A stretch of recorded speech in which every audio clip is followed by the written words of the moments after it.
할렐루야, 아멘. 우리 하나님께 찬양과 영광의 박수 한번 올려드릴까요? 네, 하나님을 찬양합니다. 아멘. 감사합니다. 우리 옆에 있는 분과 한번 인사하실 때 하나님을 영원토록 찬양합시다. 이렇게 한번 인사하시겠습니다. 네. 어떤 분이 저에게 말씀하셨습니다. 목사님, 예배할 때, 설교할 때 이렇게 인사하면 안 하면 안 됩니까? 그래서 네.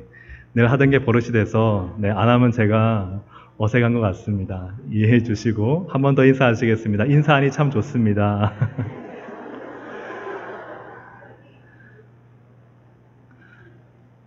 네, 주님의 사랑으로 축복하고 환영합니다. 이 예배 가운데 임재하신 하나님의 영광, 그 하나님의 은혜가 예배 가운데 참석한 모든 분들에게 임할 줄로 믿습니다. 오늘은 어느 길에 설 것인가 하는 제목으로 하나님 말씀을 함께 나누겠습니다. 17세기 청교도 존 버녀는 감옥에서 제2의 바이블, 성경 다음으로 가장 많이 읽힌 책인 기독교 소설을 집필했습니다. 그 소설이 바로 철로역정, 다 들어보셨죠? 철로역정입니다. 당시 영국 성공회가 청교도인들을 핍박할 때 존 버녀는 12년 동안 감옥에 갇히고 다시 나왔다가 다시 감옥에 투옥되어서 1678년에 쓴 책이 철로역정입니다. 철로역정의 일부는 주인공인 크리스찬이 처자를 버리고 등에 무거운 짐, 즉 죄를 지고 손에는 한 권의 책, 즉 성경을 들고 자신의 고향인 멸망의 도시를 떠나서 낙담의 늪, 죽음의 계곡, 허영의 거리 등 수많은 험난한 길을 지나서 결국 천국 도성에 도착한다 하는 내용입니다. 철로역정의 2부는 그의 처자들이 이제는 그 주인공 크리스찬의 뒤를 쫓아서 결국은 이렇게 그를 향해 가는 그런 여정을 그리고 있습니다. 철로역정에서 보여주는 크리스찬의 길은 어떤 길인가? 좌우로 치우치지 않고 빛 대신 주님을 향하여 끊임없이 천성을 향해 가는 길이다. 그 길이 크리스찬의 길이다 하는 것을 철로역정은 보여주고 있습니다. 최근 기독교 애니메이션으로 제작되어서 영화관에서 상영 중입니다. 애니메이션의 한 부분을 보면 주인공 크리스찬은 길을 선택하는 기로에 서 있습니다. 한 길은 인내의 길, 한 길은 욕망의 길. 인내의 길은 좁고 가파르고 그래서 자신의 등에 있는 무거운 짐을 지고 올라가기에는 너무 고생스러운 곳입니다. 하지만 저 끝에 보니까 빛이 있어요.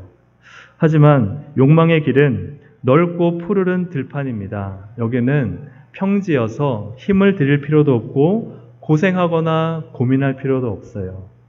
여러분, 주인공 크리스찬이 어떤 길을 선택했을까요? 영화를 통해서 확인하시길 바랍니다. 사람으로 태어나서 세상을 살아가는 과정을 인생길이라고 합니다. 모든 사람은 다 길 위에 있습니다. 그 길을 선택하며 살아가죠. 예수님을 믿는 사람은 어느 길에 서야 할까? 또 어떤 길을 선택해야 할까? 오늘 다윗과 또한 예수님을 통해서 우리가 어떤 길을 걸어야 할지를 함께 나누고자 합니다.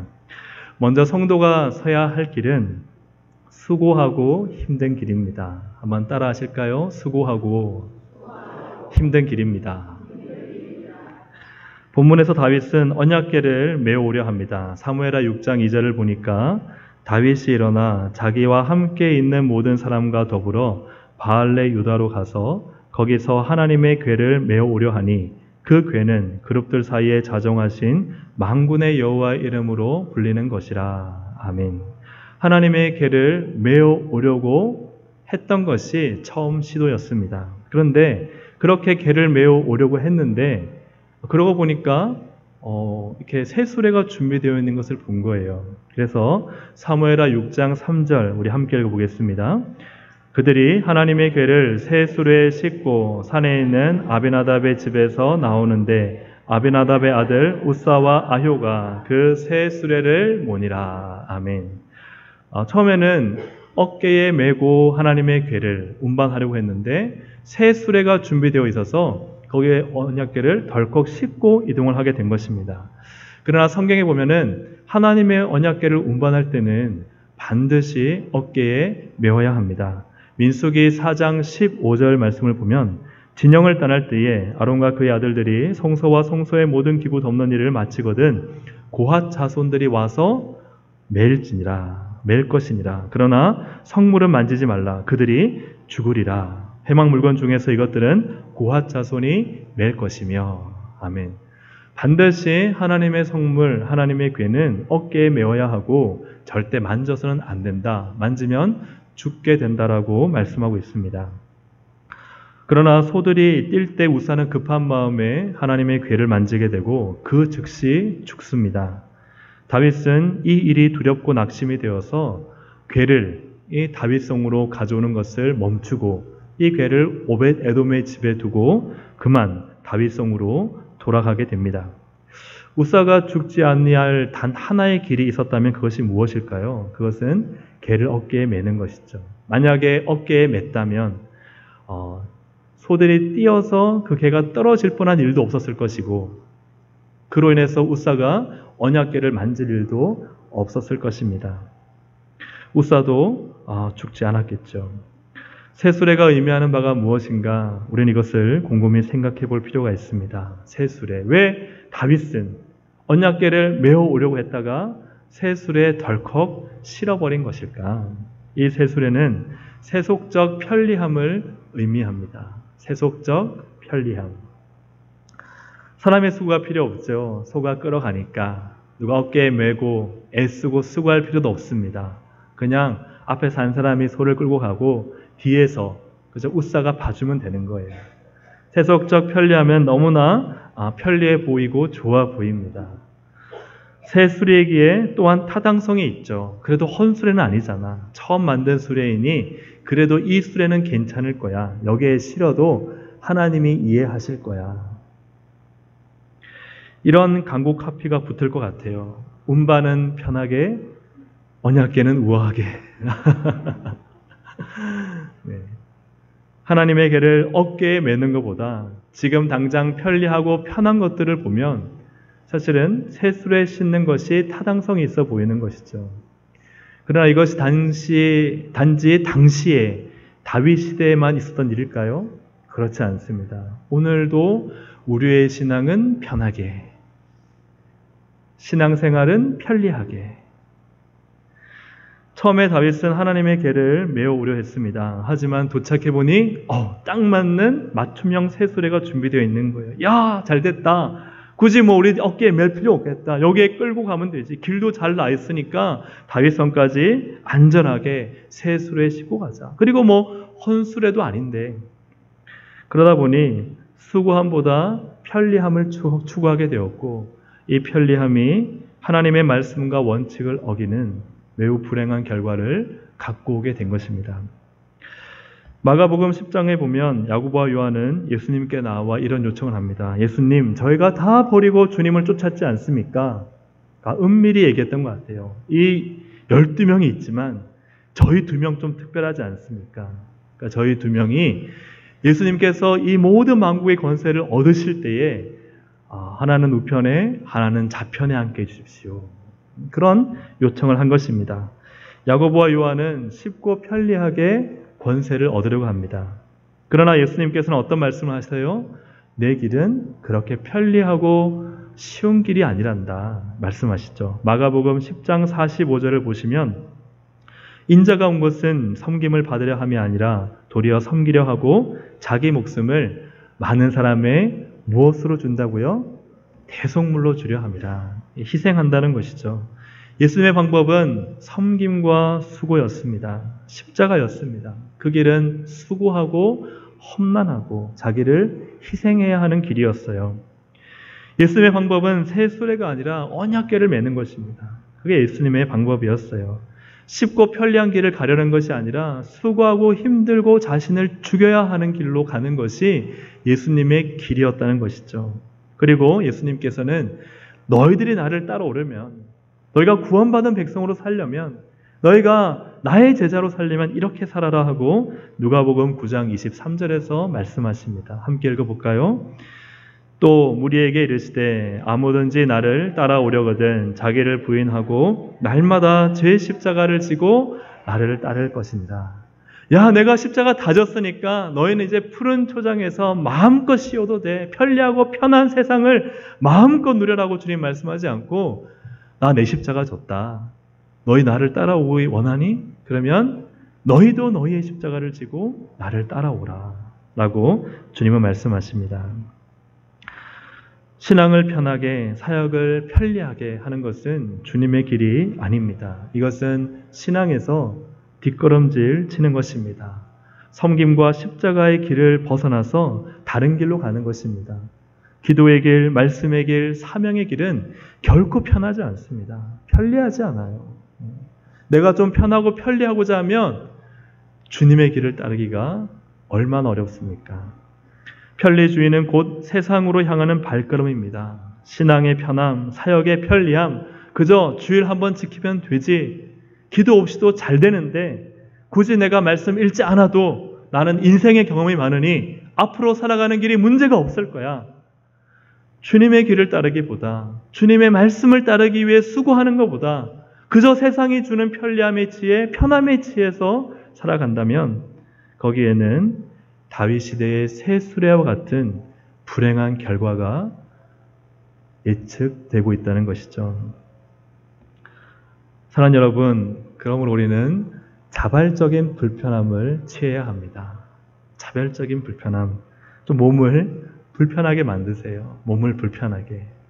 좀 내가 살을 빼려고 한다 하더라도 몸을 불편하게 만들잖아요. 먹고 싶은 거 안 먹고, 그죠? 또 내 몸을 불편하게 해서 그렇게 산에 올라가고 운동을 하잖아요.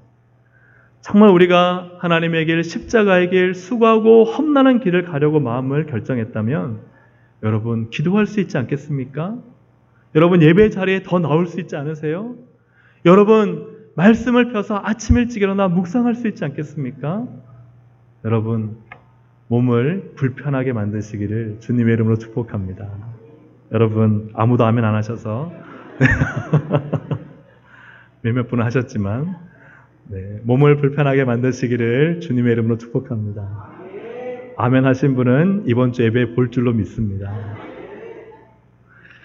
마음을 불편하게 만드시길 바랍니다. 마음을. 내가 더 섬겨야지. 내가 더 낮아져야지. 내가 어떻게든 겸손해서 주님 따라야지. 내 마음을 불편하게 만드는 거예요. 내 마음이 편하고자 하면요. 어떻게 돼요? 다른 사람이 불편하든 말든 아무 상관없는 거예요.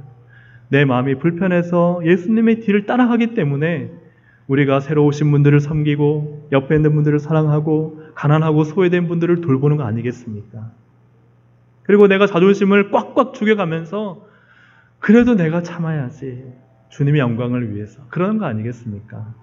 우리의 영혼을 불편하게 만들어 우리의 인생이 세상의 육신을 쫓지 않고 저와 하늘나라 영광, 그 영광스러운 제자의 길을 쫓아가는 우리 모든 동성애 가족들 되시기를 주님의 이름으로 축복합니다.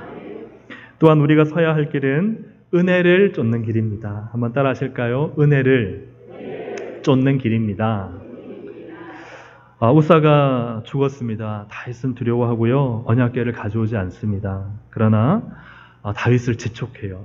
무엇이 재촉하느냐? 하나님의 은혜가 다윗을 재촉합니다. 하나님께서 석 달 동안 오벳 에돔의 집에 복을 주시는 거예요. 우리 11절 말씀을 보시면 여호와의 궤가 가드 사람 오벳 에돔의 집에 석 달을 있었는데 여호와께서 오벳 에돔과 그의 온 집에 복을 주시니라. 아멘. 이 복이 여러분의 복이 되시기를 주님의 이름으로 축복합니다. 아멘. 오벳 에돔이 도대체 어떻게 하나님의 궤를 섬겼길래 복을 받았을까? 성경을 샅샅이 뒤져보니까요. 단서가 없어요. 오벳 에돔이 도대체 어떻게 섬겼지? 하나님의 궤를 만질 수 없어서 닦을 수는 없었을 테고 아니면 매일마다 거기 가서 기도를 했나? 도대체 어떻게 섬겼지? 그런 기록이 없습니다. 그러나 기록되어 있는 복받을 이유는 단 하나 있습니다. 그것이 뭐냐 하면 12절에 있습니다. 12절에 함께 읽겠습니다. 시작. 어떤 사람이 다윗 왕에게 아뢰어 이르되 여호와께서 하나님의 괴로 말미암아 오벳에돔의 집과 그의 모든 소유에 복을 주셨다 한지라. 다윗이 가서 하나님의 궤를 기쁨으로 메고 오벳에돔의 집에서 다윗 성으로 올라갈세. 아멘. 하나님께서 도대체 무엇으로 하여금 다윗을 재촉하셨느냐? 한 걸음에 달려가서 하나님의 궤를 다시 모시고 오게 했느냐? 바로 오벳에돔의 집에 석 달 동안 복을 주신 거예요. 왜 복을 주셨느냐? 오벳에돔이 어떤 행위를 해서가 아니라 오늘 말씀 보니까 하나님의 궤로 말미암아. 할렐루야. 하나님의 궤가 그곳에 있는 그 자체가 복이 되었다는 거예요. 하나님의 궤가 그 오벳에돔의 집에 있는데 아마 오벳에돔이 그래도 뭔가 하긴 했겠지만 그것 때문에가 아니라 그 궤가 그 집안에 복을 주는 그 복이 이 석 달 만에 나타난 거예요. 이 석 달 만에 그 궤로 말미암아 오벳에돔의 집에 복이 내리는데 심지어는 다윗에까지 들릴 정도로 하나님께서 그 복의 소문을 퍼뜨리시는 거예요. 하나님의 궤가 복의 원인인 것입니다. 하나님이 임재하시는 그 임재가 있으면 되는 것입니다. 다시 말하면 하나님이 나와 함께 하시면 되는 거예요. 하나님이 나와 함께 하시면 그러면 그 어떤 것도 이길 수 있고 그 모든 문제를 해결할 수 있고 그 복이 부어진 것을 나만이 아니라 모든 사람이 알게 하신다. 그것이 바로 하나님의 궤로 말미암아가 뜻하는 것입니다. 그 복과 은혜가 오벳에돔의 집에 부어질 때 이것이 다윗을 재촉하는 거예요. 다윗은 이 하나님의 은혜를 봤어요. 그러다 보니까 그 전에 그가 가지고 있던 낙심과 실망과 좌절과 두려움이 온데간데 없이 사라지고 다시금 그 마음 안에 불붙는 마음이 생겼어요. 그래, 하나님의 은혜다. 그래, 하나님의 복이다. 이 마음이 생긴 거예요. 여전히 나라는 문제가 없었습니다. 여전히 그의 나라는 안정되어 있었습니다. 하지만 그 오벳에돔에 내린 그 하나님의 은혜와 복을 보고는 그는 그것을 그래, 저건 내 거야. 그 하나님의 은혜를 다시금 내가 있는 삶의 터전, 이 나라의 통치의 중심에 모셔야 되겠다 하는 이 마음이 생긴 거예요. 다윗은 하나님의 복과 은혜를 보면서 그냥 누군가 복 받았나 보다, 누구에게 은혜가 임했나 보다 라고 그냥 흘러 넘기지 않았습니다. 두려움과 낙심과 시리가 한순간 있었지만 다시 일어나서 언약궤를 가지고 오기로 결단하고 그 걸음을 재촉해서 기쁨으로 다윗성으로 가져오는 것이죠. 그래서 다윗은 하나님의 은혜와 복을 받습니다. 사랑하는 여러분, 하나님은 우리에게 은혜로 재촉하십니다. 야, 여기 은혜 받은 거 봤지? 여기 복이 있어. 그럴 때 우리는 어떤 길에 들어서야 될까요? 멀뚱멀뚱 구경하고 그래, 은혜 받았나 보다. 그래, 금요 기도의 역사가 일어났나 보다. 그래, 말씀에 뭔가 있겠지? 그리고 나서는 그 은혜의 길을 쫓아 들어오지 않으면 아무 능력도 하나님의 아무 역사도 없는 것이죠. 사랑하는 여러분, 하나님의 은혜가 보일 때 그 은혜로 뛰어드시기를 주님의 이름으로 축복합니다. 그 은혜의 길이 무엇인지 궁금하여서 한번 쫓아 들어와서 그 언약궤, 그 하나님의 임재를 나의 삶의 중심에, 우리의 가정의 중심에, 모든 문제의 중심에 두시기를 주님의 이름으로 축복합니다. 예수님 당시에 은혜의 재촉을 받은 많은 사람들이 있었습니다. 그러나 그 많은 사람들 중에 그 은혜를 쫓아 그 길로 들어온 사람은 누구인가 보니까 그 당시에 권력자들도 아니었고 바리새인들도 아니었고 사두개인들도 아니었어요. 그 당시에 가난하고 소외되고 병든 사람들이었습니다. 또한 세리와 창기 같은 죄인들이었습니다. 예수님의 은혜는 누구에게 임했느냐? 낮은 곳에 임한 거예요. 낮고 소외된 사람들이 그 예수로부터 난 은혜를 보고 그 은혜를 쫓아다니며 예수님을 쫓아다닌 것입니다. 세상에 낮고 소외된 자들은 예수 그리스도의 은혜의 재촉을 받았지만 그러나 그 당시에 권력 있고 괜찮고 문제 없는 사람들은 은혜의 재촉을 받지 못하고 오히려 예수님을 죽이려고 하죠. 세례 요한의 제자들이 예수님을 찾아옵니다. 당신이 그분입니까? 우리가 메시아를 기다렸는데 우리의 기대와 당신이 하는 일은 다릅니다. 그러자 예수님께서는 어떤 말씀을 하셨는가? 마태복음 11장 5절을 보면 이렇게 기록되어 있습니다. 맹인이 보며 못 걷는 사람이 걸으며 나병 환자가 깨끗함을 받으며 못 듣는 자가 들으며 죽은 자가 살아나며 가난한 자에게 복음이 전파된다 하라. 아멘. 누구에게 이 은혜의 복음이 전파되느냐? 가난한 자예요. 맹인이에요. 못 걷는 자예요. 심지어는 죽은 자예요. 이런 자들에게 하나님의 은혜가 임한다 하는 것입니다. 왜 그들에게, 왜 낮은 자들에게 하나님의 은혜가 임할까요? 그들은 은혜를 보고 은혜를 쫓고 은혜의 길에 들어섰기 때문이에요. 하지만 바리새인과 사두개인들과 수많은 당시의 권력가들은 또한 예수 그리스도의 그 은혜의 현장을 봤지만 그 은혜의 길에 들어오진 않습니다. 구경만 합니다. 그냥 그러나 생각하는 것이죠. 하나님의 은혜의 재촉이 우리 가운데 있습니다. 그 은혜를 보고 은혜의 길에 들어서시기를 주님의 이름으로 축복합니다. 그런데 우리는 어디에 빨라요? 세상 명예와 성공과 부자가 되는 길에는 빨라요. 그래, 내가 부자가 돼야지. 내가 돈을 더 벌어야지. 내가 세상 명예를 더 얻어야지. 거기에는 빠릅니다. 거기에는 빨리 들어서지만 여러분, 그 길에 들어서지 않으시기를 주님의 이름으로 축복합니다. 부자가 되지 말란 말이 아닙니다. 승진을 포기하지 말란 말이 아닙니다. 그러나 정말 우리가 들어서야 될 유일한 길, 그 길은 바로 생명의 길, 은혜의 길, 예수 그리스도 복음의 길인 줄로 믿습니다.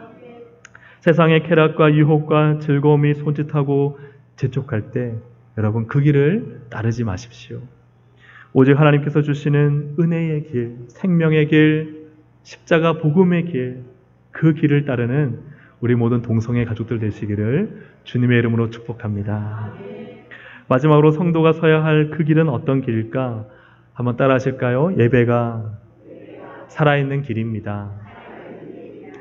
다윗의 아내 미갈은 이 기회를 가져오면서 다윗이 이렇게 막 덩실덩실 춤을 추었던 것 같아요. 근데 너무 이렇게 과격하게 춤을 추었던지 다윗의 이 바지가 훌러덩 이렇게 벗겨진 겁니다. 근데 그것도 모르고 춤을 췄던 것 같아요. 왕의 채통이 서지 않습니다. 체면이 구겨졌죠. 16절, 우리가 오늘 읽은 16절을 보면은 이렇게 기록되어 있습니다. 같이 한번 읽어볼까요? 여호와의 개가 다윗성으로 들어올 때에 사울의 딸 미갈이 창으로 내다보다가 다윗 왕이 여호와 앞에서 뛰놀며 춤추는 것을 보고 심중에 그를 업신여기니라. 무시한 것이죠. 업신여겼습니다. 20절에는 이 다윗이 들어왔을 때 다윗은 축복하면서 들어오는데 이 사울의 딸 미갈은 어떻게 말하느냐? 20절을 보시면 다윗을 맞으며 이르되 이스라엘 왕이 오늘 어떻게 영화로우신지, 이게 비꼬는 말이죠. 어떻게나 영화로우신지 방탕한 자가 염치 없이 자기의 몸을 드러내는 것처럼 오늘 그의 신복의 계집종의 눈앞에서 몸을 드러내셨나이다. 참 우아한 말이지만, 참 곱상한 말이지만 사실은 다윗을 무시하고 다윗의 예배를 깔보는 말이죠. 미갈은 예배자인 다윗을 업신여기고 깔보고 무시하며 수치스러워하고 부끄러워합니다. 그러나 하나님의 예배를 무시한 미갈은 오히려 그가 이 무시와 수치스러움과 부끄러움을 당하게 되죠. 23절에 보면 그러므로 사울의 딸 미갈이 죽는 날까지 그에게 자식이 없느니라. 당시에 자식이 없는 것은 부끄러움과 수치였습니다. 그가 하나님의 살아계신 예배를 무시할 때 하나님은 그를 무시하시고 그가 하나님의 예배를 깔볼 때 오히려 그가 세상에 부끄러움이 되게 하셨습니다. 하나님의 은혜, 예수 그리스도의 복음을 경험하지 못할 때 우리는 미갈이 될 수 있습니다. 예수님의 생명의 복음을 경험하고 다윗처럼 춤추며 예배할 때 그 예배는 살아있는 예배요, 생명력이 있는 예배요, 하나님이 존중히 여기는 예배입니다. 하지만 하나님을 경험하지 못하고 복음을 경험하지 못한 사람은 그러한 예배를 드릴 수가 없습니다. 체신과 체통과 체면이 중요하죠. 그래서 내가 누군데 어떻게 저렇게 체신머리 없이 예배드려? 뭔가 좀 가역한 몸집으로 하나님의 은혜 강력하게 예배드리는 누군가를 보고 어떤 분이 그런 생각을 한다면 그분의 예배는 죽어있는 예배입니다. 생명력이 없고 형식적인 신앙으로 살아가고 있는 것이죠. 예수님 당시의 바리새인들은 채신과 채통과 체면을 중시했습니다. 누가복음 11장에서 예수님은 바리새인들을 안타까워하면서 참 심한 질책을 하시는데요. 누가복음 11장 42절부터 44절까지를 우리 앞에 화면을 보시면서 읽어보겠습니다. 화 있을진저 너희 바리새인이여 너희가 박하와 운양과 모든 채소의 11조는 드리되 공의와 하나님께 대한 사랑은 버리는도다. 그러나 이것도 행하고 저것도 버리지 말아야 할지니라. 화 있을진저 너희 바리새인이여 너희가 회당의 높은 자리와 시장에서 문안받는 것을 기뻐하는도다. 화 있을진저 너희여 너희는 평토장한 무덤 같아서 그 위를 밟는 사람이 알지 못하느니라. 아멘. 바리새인은요 외식적이고 형식적으로 헌금을 매우 잘 드렸어요. 정말 잘 드렸어요. 그런데 하나님은 그 헌금 받지 않으세요. 바리새인들은요 사람들 앞에서 정말 존중받을 만큼 아주 괜찮은 사람들이었어요. 그러나 사람들의 인정과 체면과 위신에 목매달아서 하나님은 잊어버렸어요. 사람들 눈앞에 보기에 좋은 신앙인이었지 하나님 보시기에 좋은 신앙인은 아니었다는 것이죠. 하나님은 그들을 인정하지 않으셨어요. 평토장한 무덤 같아서 아주 깨끗해 보이고 잘 단장되어 있지만 사람들이 그 위를 밟고 지나가는 것은 그들은 사람들로부터 사실은 인정받지 못하는 하나님으로부터 인정받지 못하는 그런 사람들이었습니다. 심지어 바리새인들이 무서워 제대로 신앙 고백 못하는 사람들도 있었어요. 요한복음 12장 42절에 보니까 그러나 관리 중에도 그를 믿는 자가 많되 바리새인들 때문에 드러나게 말하지 못하니 이는 출교를 당할까 두려워함이니라.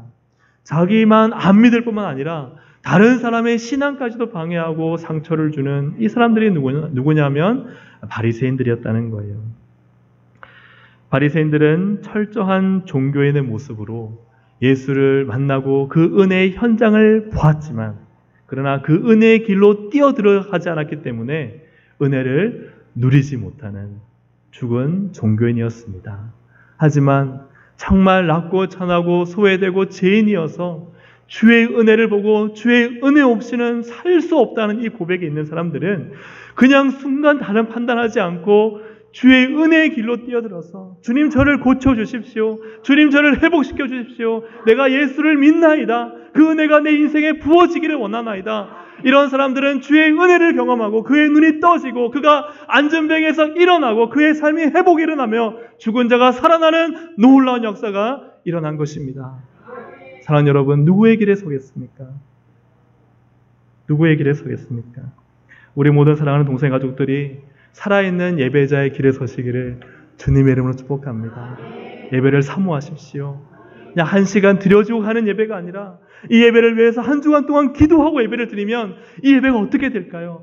늘 똑같은 형식과 똑같은 예배에서 지루할 수 있을지 모르지만 내가 한 주간 예배를 준비하고 이 예배를 드리는 자는 다른 감격과 다른 은혜를 누리게 될 것입니다. 하지만 늘 세상에 바빠 세상의 길로 살다가 그저 한 시간 예배 떼고 가야지. 그냥 예배 안 드리면 내 마음이 찝찝하니까. 이러한 마음으로 와서 드리는 예배에 무슨 감격이 있고 무슨 은혜가 있고 무슨 살아나는 역사가 일어날 수가 있겠습니까? 사랑하는 여러분, 우리는 어느 길에 서야 할까요? 죽어있는 종교인의 형식적인 예배의 길에 서야 할까요? 아니면 살아있는 하나님의 은혜를 경험하는 예배의 자리에 우리는 그 길에 서야 할까요? 오늘 이 시간 임재하신 하나님의 말씀 앞에 그 말씀의 은혜를 경험하고 맞습니다 주님. 내가 은혜의 길에 서겠습니다. 내가 수고하고 험난하지만 그래도 십자가의 길 주님의 뒤를 따라가겠습니다. 내가 이 예배가 살아있는 생명력이 있는 예배로 주님께 드리는 그런 신앙인이 되겠습니다. 결단하는 은혜가 이 시간 있기를 주님의 이름으로 축복합니다. 한 젊은이가 감옥에 갇혔어요. 12년 동안 감옥 생활하는 중에 사랑하는 아내인 메리를 잃게 됩니다. 아내가 죽었습니다. 남은 세 자녀는 그저 엄마로 인해서 살았는데 고아가 된 거예요. 자기는 감옥에 갇혀 있고 이 세 아이는 스스로 생존해야 하는 죽은 아내를 생각해도 슬픈데 이 새아이의 앞날을 생각하니 가슴에 메워지고 이 처절한 고통과 아픔 속에 어찌할 줄 모르는 거예요. 가슴이 찢어지는 이러한 상황 속에서 이분은 다음과 같은 기도를 드렸습니다. 하나님, 너무너무 고통스럽습니다. 주님을 위해서 제가 할 일이 남아 있을까요? 만약 제가 해야 할 그 일을 볼 수만 있다면 저는 절망하지 않겠습니다.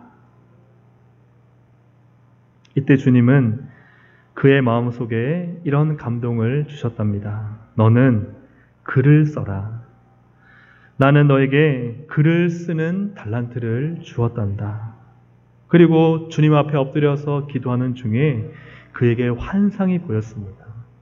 주님의 나라를 향해 걸어가는 한 사람, 그 한 사람의 환상이 보였어요. 그래서 그가 쓴 책이 더 필그림스 프로레스, 순례자의 여정, 즉 철로 역정입니다. 철로 역정. 그렇게 이 책이 쓰여지게 되었습니다. 절망과 낙심과 포기로 인해서 불신앙의 길을 선택할 수 있었지만 그는 그 길을 선택하지 않았습니다. 고통과 절망 가운데서도 주님을 위해서 무엇을 할 수 있는지를 물어보았어요. 그 고통과 절망 속에서도 십자가의 구원, 하나님의 은혜, 영원한 생명, 그 천국 도성을 향해 나가는 길을 꿈꿨어요. 하나님의 은혜를 쫓은 것이죠. 그리고 그 철로역장을 그 고통 속에 씀으로써 그는 그의 감옥 안에서의 삶과 그의 인생을 살아있는 예배로 하나님께 올려드린 것이죠. 오늘 말씀을 정리합니다. 여러분, 우리는 어느 길에서 서서 가고 있습니까? 지금 어느 길 걷고 계신가요? 수고하고 힘든 십자가의 길을 걷고 계십니까? 세상의 편함과 편리함의 길, 넓어 보이는 길, 세상 명예와 성공을 향해 걸어가고 있지는 않으신가요? 은혜를 쫓는 길을 걷고 계십니까? 은혜가 우리를 재촉하여 내가 날마다 은혜로 살아야지, 내가 날마다 믿음으로 살아야지, 말씀으로 살아야지. 여러분, 그 은혜의 길을 추구하며 하나님의 은혜를 사모하며 살아가고 계십니까? 여러분, 여러분의 예배가 살아있습니까?